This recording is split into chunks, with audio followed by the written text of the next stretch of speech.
নমস্কার, আমি আজ আবার এসেছি আরেকটা নতুন ভিডিও নিয়ে। শারীরিক অসুস্থতার কারণে কদিন আমি ভিডিও বানাতে পারিনি। চলো তাহলে আজকে আর দেরি না করে শুরু করি আজকে আমার আলোচনার বিষয়। আজ আমার আলোচনার বিষয় বৌদ্ধ ধর্ম ও জৈন ধর্ম। তোমরা পুরো ভিডিওটা মন দিয়ে দেখো, এখান থেকে অনেক কিছু গুরুত্বপূর্ণ জানতে পারবে এবং তোমাদের অনেক সুবিধা হবে। চলো তাহলে শুরু করি। বুদ্ধদেবের সমকালীন একটি প্রচলিত ধর্মমত বিরোধী সম্প্রদায় ছিল আজীবিক। নিয়তিবাদী এই মতের প্রবর্তক ছিলেন গোশাল মঙ্খলিপুত্র। তার মানে আজীবিক এই নিয়তিবাদী মতের প্রবর্তক ছিলেন গোশাল মঙ্খলিপুত্র। আজীবিক সম্প্রদায়ের মূল বক্তব্য ছিল মানুষের জীবন নিয়তি দ্বারা পূর্ব নির্দিষ্ট পথে পরিচালিত হয় এবং কোনো বিশেষ কাজ বা সৎ কাজ দ্বারা মানুষের দুঃখের বিনাশ হয় না। তাদের মতে 84 লক্ষ বার জন্মগ্রহণের পর মানুষের দুঃখের বিনাশ হয়। আজীবিকরা কঠোর অদৃষ্টবাদে বিশ্বাস করত। মনে রেখো, 84 লক্ষ বার জন্মগ্রহণের পর আজীবিকরা মনে করত মানুষের দুঃখের বিনাশ হয়। আজীবিকরা কঠোর অদৃষ্টবাদে বিশ্বাস করত। 3 নম্বর প্রশ্ন, বুদ্ধদেবের সমসাময়িক একটি প্রচলিত ধর্মমত বিরোধী সম্প্রদায় ছিল চার্বাকপন্থী। এই মত লোকায়ত দর্শন নামেও পরিচিত। 4 নম্বর, চার্বাকপন্থীরা ঈশ্বর, কর্মফল, পরজন্ম প্রভৃতিতে বিশ্বাসী ছিলেন না। তারা ইন্দ্রিয় সুখ ভোগ করাতে বিশ্বাসী ছিলেন। এটা খুব ইম্পর্টেন্ট, মনে রেখো। চার্বাকপন্থীরা ঈশ্বর, কর্মফল, পরজন্ম প্রভৃতিতে বিশ্বাসী ছিলেন না। তারা ইন্দ্রিয় সুখ ভোগ করাতে বিশ্বাসী ছিলেন। খ্রিস্টপূর্ব 6ষ্ঠ শতকে ব্রাহ্মণ ধর্মবিরোধী এক মতবাদের স্রষ্টা ছিলেন অজিতা কেশকম্বলিন। শূন্যবাদের প্রবর্তক ছিলেন কেশকম্বলিন। মনে রেখো তোমরা অবশ্যই, শূন্যবাদের প্রবর্তক ছিলেন কেশকম্বলিন। চলো আমরা এবারে পরের প্রশ্ন উত্তরটা দেখি। জৈন শব্দের উৎপত্তি হলো জিন বা বিজেতা শব্দ থেকে। জৈন ধর্মের প্রথম তীর্থঙ্কর ছিলেন ঋষভদেব, 23তম ছিলেন পার্শ্বনাথ এবং 24তম মহাবীর। 8 নম্বর কোশ্চেন, তীর্থঙ্কর শব্দের অর্থ মুক্তিলাভের তীর্থ বা পথ প্রদর্শন করা। 24 জন বিশেষ সাধক অবসর্মিনীকালে আবির্ভূত হয়েছিল বলে জৈনরা বিশ্বাস করেন। 24 জন তীর্থঙ্কর বা বিশেষ সাধক অবসর্পিণীকালে আবির্ভূত হয়েছিলেন বলে জৈনরা বিশ্বাস করেন। জৈন ধর্মের প্রকৃত স্থপতি বা প্রবর্তক বলা হয় পার্শ্বনাথ বা পরেশনাথকে। মনে রেখো, জৈন ধর্মের প্রকৃত স্থপতি বা প্রবর্তক বলা হয় পার্শ্বনাথ বা পরেশনাথকে। জৈন শাস্ত্রকার রুদ্রবাহু অনুসারে পার্শ্বনাথ ছিলেন বারাণসী রাজা অশ্বসেনের পুত্র। তোমরা নোট করে নিও, বারাণসী রাজা অশ্বসেনের পুত্র ছিলেন পার্শ্বনাথ। এবার দেখো, মহাবীরের পিতার নাম ছিল সিদ্ধার্থ, মহাবীরের মাতা ছিলেন ত্রিশলা, মহাবীরের স্ত্রীর নাম ছিল যশোদা এবং মহাবীরের কন্যা হচ্ছেন প্রিয়দর্শনা বা অনজ্জা। মনে রেখো তোমরা, প্রিয়দর্শনা বা অনজ্জা। 11 নম্বর, মহাবীর ঋজুপালিকা নদীর তীরে জৃম্ভিক গ্রামের কাছে এক শাল গাছের নিচে কৈবল্য লাভ করেছিলেন। খুব ইম্পর্টেন্ট। আজ আমি তোমাদেরকে 50টা কোশ্চেন বলবো এবং সবই ভীষণ ইম্পর্টেন্ট। তোমরা আমার পুরো ভিডিওটা দেখতে থেকো আর আমার সঙ্গে থাকো।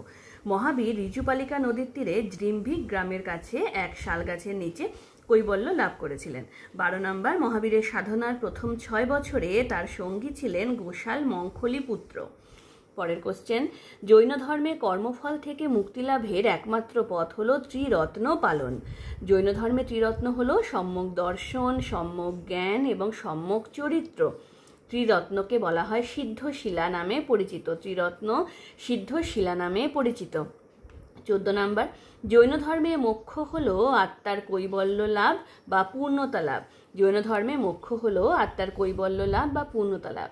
এই জৈন ধর্মের ত্রিরত্ন আমি তোমাদের পড়ালাম। আর বুদ্ধ ধর্মের ত্রিরত্ন আছে, সেটা হলো বুদ্ধ, ধম্ম এবং সংঘ।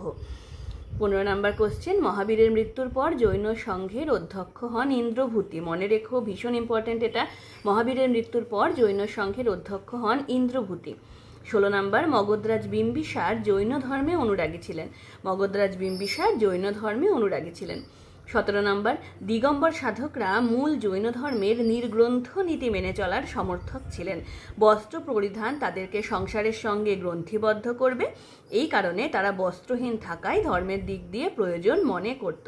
তাহলে কি নীতি মেনে চলতেন দিগম্বররা? নির্গ্রন্থ নীতি। 18 নম্বর কোশ্চেন, প্রথম জৈন সম্মেলন হয়েছিল স্থূলভদ্রের নেতৃত্বে পাটলিপুত্রে। প্রথম জৈন সম্মেলন হয়েছিল স্থূলভদ্রের নেতৃত্বে পাটলিপুত্রে। দ্বিতীয় জৈন সম্মেলন হয়েছিল বলভিতে। পরের কোশ্চেন, জৈন সিদ্ধান্ত কি?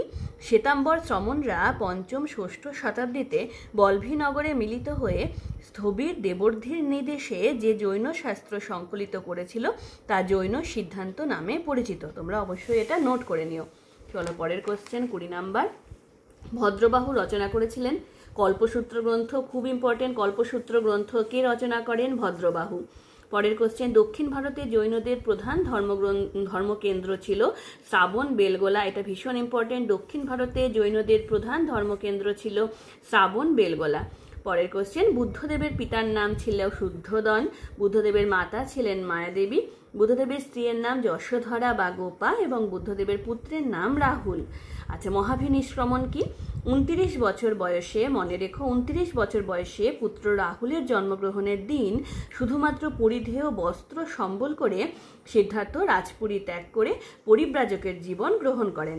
সংসারের মায়া ও স্নেহবন্ধন ত্যাগ করে পরমার্থ লাভ এবং মানুষের প্রকৃত মুক্তির পথ অনুসন্ধানের জন্য সিদ্ধার্থের এই গৃহত্যাগ এবং সন্ন্যাসব্রত গ্রহণ করাকে বৌদ্ধ শাস্ত্রে বলা হয় মহাভিনিষ্ক্রমণ।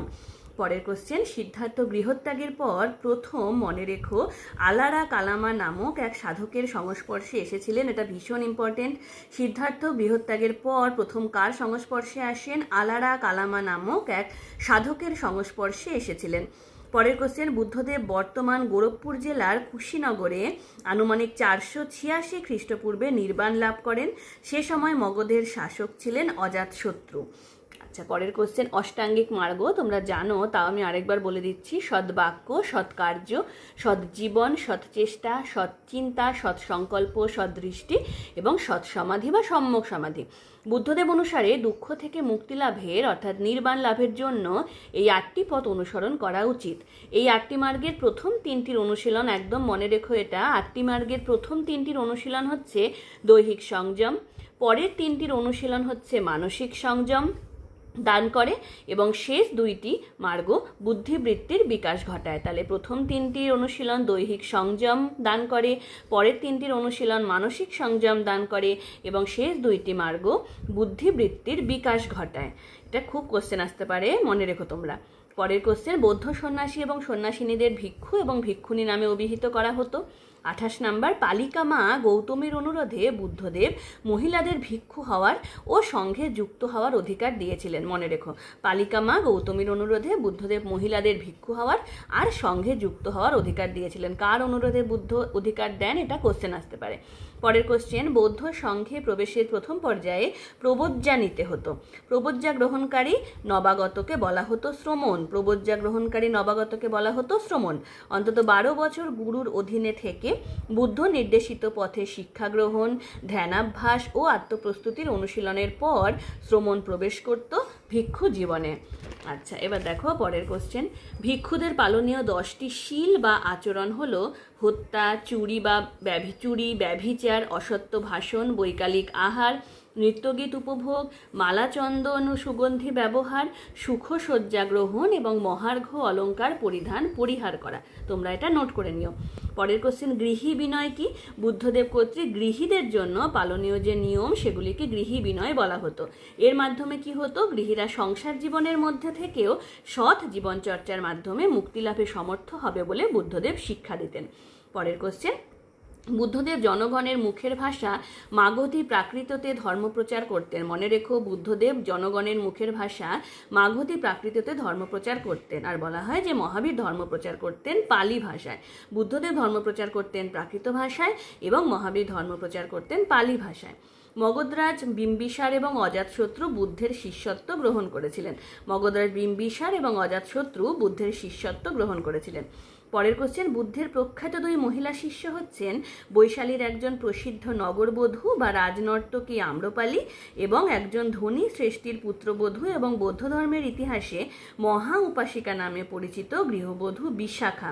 মনে রেখো, বুদ্ধের 2জন মহিলা শিষ্য হচ্ছেন আম্রপালি এবং বিশাখা। বিশাখা যিনি বৌদ্ধ ধর্মের ইতিহাসে মহা উপাসিকা নামে পরিচিত। কে বৌদ্ধ ধর্মের ইতিহাসে মহা উপাসিকা নামে পরিচিত? উত্তর হবে গৃহবধূ বিশাখা। পরের কোশ্চেন, কুশীনগরে বুদ্ধের দেহাবসান মহাপরিনির্বাণ নামে খ্যাত। তারপরের কোশ্চেন, বৌদ্ধ ভিক্ষুদের মঠ জীবন সম্পর্কিত বিধান ও সংঘ পরিচালনার নিয়ম নিয়ে বিনয় পিটকে আলোচনা করা হয়েছে। বিনয় পিটকে আলোচনা করা হয়েছে। বৌদ্ধ ধর্মের নৈতিক দিকগুলোর প্রতি সূত্র পিটক আলোকপাত করে, মনে রেখো এবং নোট করে নাও। অভিধর্ম পিটকে বৌদ্ধ ধর্মের আধ্যাত্মিক বা দার্শনিক দিক আলোচনা করা হয়েছে। 37 নম্বর কোশ্চেন, জাতক বুদ্ধদেবের পূর্বজন্ম বিষয়ক, মানে যখন তিনি বোধিসত্ত্ব পর্যায়ে ছিলেন সেই সময়কার লোককাহিনীর সংকলনকে বলা হয় জাতক। পরের কোশ্চেন, বিভাষা শাস্ত্র কি? চতুর্থ বৌদ্ধ সংগীতিতে বৌদ্ধ ধর্মের ব্যাখ্যা হিসাবে অসংখ্য টিকা, সেটাকে বলা হয় বিভাষা শাস্ত্র। মৌর্য যুগে বৌদ্ধ ধর্মে সংঘটিত দুটি পরিবর্তন হচ্ছে, একটা হচ্ছে গৃহস্থদের নির্বাণ লাভের অধিকার বৌদ্ধ ধর্মের স্বীকৃতি লাভ করে, এবং 2 নম্বর, বুদ্ধ এই যুগে ঈশ্বর হিসাবে কল্পিত এবং পূজিত হন। চলো এবার আমরা পরের কোশ্চেনে যাই। 40 নম্বর কোশ্চেন, শক পল্লব সময়কালে খ্রিস্টপূর্ব প্রথম শতকের শেষ দিকে বুদ্ধ মূর্তি পূজা শুরু হয়, মনে রেখো। আচ্ছা, পরের কোশ্চেন, বৌদ্ধ ধর্মে 10টি শীল বা শৃঙ্খলা সম্পর্কিত নিয়ম নিয়ে বৌদ্ধদের মধ্যে বিভেদ সৃষ্টি হয়। পূর্ব ভারতীয় বৌদ্ধরা পরিচিত হয়, দাগ দাও, মনে রেখো আর কি তোমরা, মহাসংঘিকা বা আচার্যবাদ নামে। অন্যদিকে বুদ্ধের আদিপথ অনুসরণকারী পশ্চিম ভারতীয় ভিক্ষুরা পরিচিত হয় স্থবিরবাদ বা থেরবাদ নামে। কালক্রমে মহাসংঘিকারা 7টি সম্প্রদায়ে এবং স্থবিরবাদীরা 11টি সম্প্রদায়ে বিভক্ত হয়েছিল। খুব ইম্পর্টেন্ট, তোমরা পুরো ব্যাপারটা নোট করে নিও। পরের কোশ্চেন, মহাসংঘিকাবাদীদের প্রথম গুরু হচ্ছেন মহাকশ্যপ, স্থবিরবাদীদের প্রথম গুরু ছিলেন মহাকাত্যায়ন, এটা অবশ্যই মনে রেখো। পরের কোশ্চেন, বৌদ্ধ ধর্মে বোধিসত্ত্ব হলেন সেই ব্যক্তি যিনি বুদ্ধত্ব প্রাপ্তির পথে অগ্রসর হচ্ছেন কিন্তু এখনো বুদ্ধত্ব লাভ করেননি। আচ্ছা, পরের কোশ্চেন, মহাযান বৌদ্ধ মতাবলম্বীদের দ্বারা পূজিত 4 জন বোধিসত্ত্ব হলেন, মনে রেখো তোমরা, বজ্রপাণি, ক্ষিতিগর্ভ, মঞ্জুশ্রী এবং অবলোকিতেশ্বর। পরের কোশ্চেন, পারমিতার সংখ্যা ছিল 10, কি কি? দান, শীল, ক্ষান্তি, বীর্য, ধ্যান, প্রজ্ঞা, কৌশল্যা, প্রণিধান, বল এবং জ্ঞান। আচ্ছা, পরের কোশ্চেন, বুদ্ধ পরবর্তীকালে হিন্দু ধর্মবিশ্বাস দ্বারা প্রভাবিত হয়ে কিছু বৌদ্ধ বিশ্বাস করতে শুরু করে যে কয়েকটি সৎ আচরণ পালনের দ্বারা মানুষের পক্ষে ব্রহ্মলোকে পুনর্জন্ম লাভ করা সম্ভব। বৌদ্ধ সাহিত্যে এই আচরণগুলিকে ব্রহ্মবিহার আখ্যা দেওয়া হয়েছে। আচ্ছা, এই আচরণগুলি কি কি? মৈত্রী, করুণা, অন্যের সাফল্যে আনন্দ লাভ এবং সকলের প্রতি সদ্ভাব। পরের কোশ্চেন, জৈন ও বৌদ্ধ ধর্মের সঙ্গে হিন্দু ধর্মে দুটো সামঞ্জস্য আছে, কি কি? 3টি ধর্মই জন্মান্তরবাদ বা পুনর্জন্ম এবং কর্মফলবাদে বিশ্বাসী, মনে রেখো এটা। আচ্ছা, পরের কোশ্চেন, জৈন ও বৌদ্ধ ধর্মের চরম উদ্দেশ্য হলো জীবনচক্র থেকে মুক্তি বা নির্মাণ। এছাড়া উভয় ধর্মেরই মূল ভিত্তি হলো অহিংসা। পরের কোশ্চেন, চৈত্য শব্দের অর্থ বেষ্টিত পবিত্র ভূমিখণ্ড। চৈত্য শব্দের অর্থ মনে রেখো বেষ্টিত পবিত্র ভূমিখণ্ড। পাহাড় কেটে তৈরি করা এই বিশেষ কৃত্রিম গুহার আকার ছিল লম্বা আয়তক্ষেত্রের মতো, যার পিছন দিকটা ছিল অনেকটা গোল ধরনের। চৈত্যের মধ্যে উল্লেখযোগ্য ছিল, মনে রেখো অবশ্যই, নাসিক এবং কার্লের চৈত্য। পরের কোশ্চেন, বুদ্ধদেব বা বৌদ্ধ ধর্মের শ্রদ্ধেয় ব্যক্তিদের দেহাবশেষের উপর নির্মিত যে স্থাপত্য তাকে বলা হতো স্তূপ। বৌদ্ধদেব বা বৌদ্ধ ধর্মের শ্রদ্ধেয় ব্যক্তিদের দেহাবশেষের উপর নির্মিত স্থাপত্য হলো স্তূপ। স্তূপের মধ্যে উল্লেখযোগ্য হলো ভারহুত এবং সাঁচির স্তূপ। ভারতের সর্ববৃহৎ স্তূপটি পেশোয়ারে নির্মাণ করিয়েছিলেন কনিষ্ক। এটা অবশ্যই মনে রেখো, ভারতের সর্ববৃহৎ স্তূপটি পেশোয়ারে নির্মাণ করিয়েছিলেন কনিষ্ক। আচ্ছা, বৌদ্ধ সাধকদের বসবাসের জন্য নির্মিত মঠগুলিকে বিহার বা সংঘারাম বলা হয়।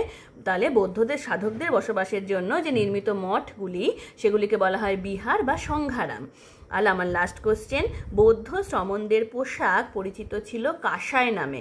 কাঁসায় বলা হতো, বৌদ্ধ শ্রমণদের পোশাককে বলা হতো কাঁসায়। আমার আজকের বৌদ্ধ ধর্ম জৈন ধর্ম সম্পর্কে আমি তোমাদেরকে আজকে অনেক কিছু জানালাম। তোমরা এগুলো অবশ্যই খুব ভালো করে পড়ো, নোট করে নিও। ভীষণ ইম্পর্টেন্ট আর ভীষণ গুরুত্বপূর্ণ এই বিষয়গুলো, তোমরা ভীষণ ভালোভাবে পড়ো। তাহলে আজকের মতো আমি আমার ভিডিও আজকে শেষ করছি। আবার দেখা হবে পরের ভিডিওতে। খুব তাড়াতাড়ি আমি আমার পরের ভিডিও নিয়ে চলে আসবো। আমার সঙ্গে থেকো আর আমার ভিডিও দেখতে থেকো।